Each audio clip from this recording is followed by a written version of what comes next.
चीजें बहुत भरी हुई है, जिनिसपत्र অনেক বেশি আমাদের ঘরে, लेकिन ईमान और अमल से खाली है। কিন্তু ঈমান ও আমাল থেকে আমাদের ঘরগুলো খালি। मेहनत के जरिए से हम जैसे दौरे सहाबा में हर घर ईमान और अमाल से भरे हुए थे।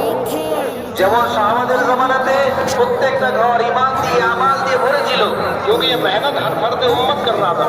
আর প্রত্যেকটা ব্যক্তি তার মেহনত করছিল, औरतें भी मर्द भी बच्चे भी सब इस मेहनत के लिए तैयार थे। পুরুষ মহিলা বাচ্চা প্রত্যেকে মিলে এই মেহনত করছিল। और इसमें जान देने के मौकों को तलाश करते थे। আর এর জন্য এই মেহনতের জন্য জান লাগানোর জন্য তারা সুযোগ খুঁজত। औरतें अपने बच्चों को पेश करती थी कि मेरा बेटा मेरा बच्चा इसके काम आ जाए। মহিলারা নিজেদের ছোট ছোট বাচ্চাকে পেশ করতো যে আমার বাচ্চা দিনের কাজে লেগে যায়। শহরোं को तैयार करती थी अल्लाह के रास्ते में जाकर के शहीद हो जाए। মহিলারা নিজের স্বামীদেরকে তৈরি করতো যে তারা আল্লাহর রাস্তায় গিয়ে শহীদ হয়ে যায়। इसके मौके तलाश करते थे, তার জন্য তারা সুযোগ খুঁজতো। औरतें ताना मारा करती थी, औरतें ताने दिया करती थी कि तुम तो यही लोग अल्लाह के रास्ते में चले गए, तुम यही।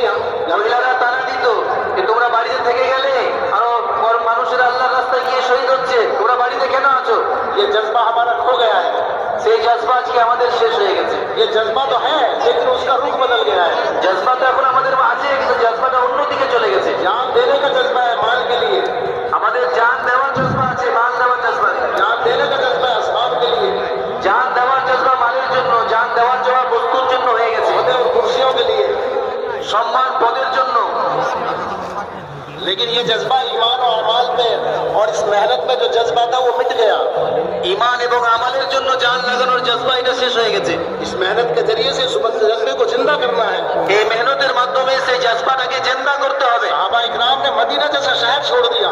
সাহাবা ইকরাম মদিনা যেমন শহর এরা মেহনতের জন্য ছেড়ে দিয়েছিলেন। मोहम्मद सल्लल्लाहु अलैहि वसल्लम से इतनी मोहब्बत थी कि आपसे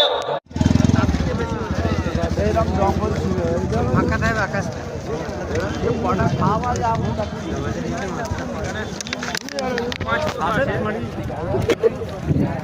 মাঠ তো সাপ তো হবে, মাঠ তো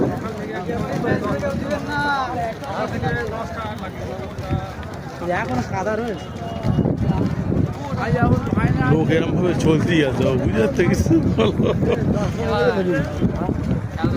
ও ওইদিকে সব প্যান্ডেল